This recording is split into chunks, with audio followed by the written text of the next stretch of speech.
Cool, so I'm here with Dan Greenawalt, who is Creative Director on Forza Motorsport 5 for the Xbox One. So tell me, what are the big changes that you've made for this time around? Well, we've got an all-new graphics engine that's built from the ground up for DX11 and the Xbox One. All new shaders and materials that allow us to really recreate that simulation of light, how it bounces around the car, and kind of get over that uncanny valley that even cars have. Now, on top of that, we have a new system for opponents. It's cloud-powered. It shares the same name as the old 2005. It's Drivatar, which was way ahead of its time. But now, it's really not like AI. It's more related to big data or search.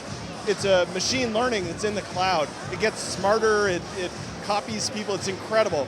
So that's another big piece of news. And of course, multiplayer. We've got dedicated servers, big matches. I don't know, there's a lot of news that we're doing right now. And this Drivatar thing, I mean, the way it works is that it's going to watch how I play, and then when someone's playing a single-player race out on their own, they may come up against me, or at least my Xbox's take on how I drive, right?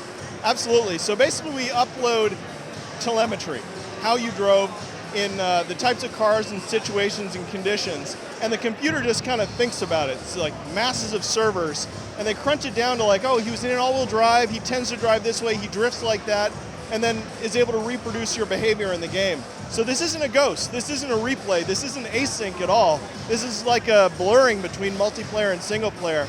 And I've heard a lot of people like, oh, what about griefing, what about this, what about that? Yeah, I know, we're gamers too. So we've got a system where you can set the difficulty, and honestly, it really changes how you drive. It's very cool. So I have a bad habit of coming into the Apex too early and then running out of room on the outside. Is my Drivatar going to reflect that? Yes. God damn it. It's also, though, it's going to have your personalized liveries. So, you and I are friends on Xbox Live. Then when I race, I'm going to see not only your driving style, early Apexing, but I'm also going to see your paint jobs. I'm going to see your cars. And so it really gives us something to kind of chat about afterwards. Now, obviously it's going to take a lot more time to create cars at this level of fidelity. Are we looking at a kind of more sort of maybe curated, like a slightly smaller car list?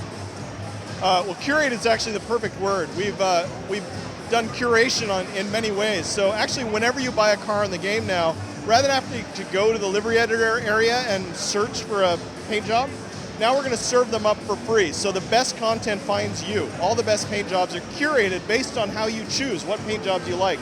We also curate the cars that you play in the game.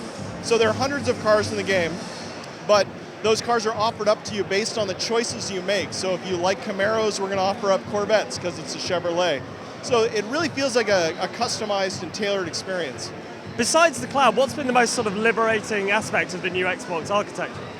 Well, obviously it's more powerful, and the cloud's where we've really focused most of our energy, because we think that's really the future, looking at big data and looking at where search and all these things are going. And so, yeah, we're really focusing mostly on what the cloud can give to us, because there's two wins. One, we get the extra processing power, and we can think of new ways, low latency ways that we can add to the game, but also we can pull that. We don't have to do that on the box, so that's even more power we can use on the box for things like rendering and physics. We've got a lot more going on in physics as well. Basically, the things we're doing in physics right now cannot be done on the last generation. It's not possible. And that's really only possible because of the power on the Xbox One. I mean, previous Forza games have been all about kind of baking in the kind of aerodynamic details and things like that. Are you able to run a lot more of those things in real time this time? Well, there is some real-time components that are changing, and we're going to talk a lot more about physics moving forward.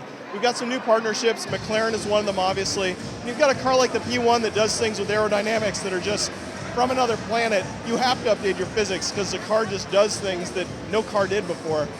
But as far as trying to do CFD in the cloud or things like that, we got a lot more news coming in the future. Not really talking about that yet. Dan Greenawalt, thank you very much. Absolutely, thank you.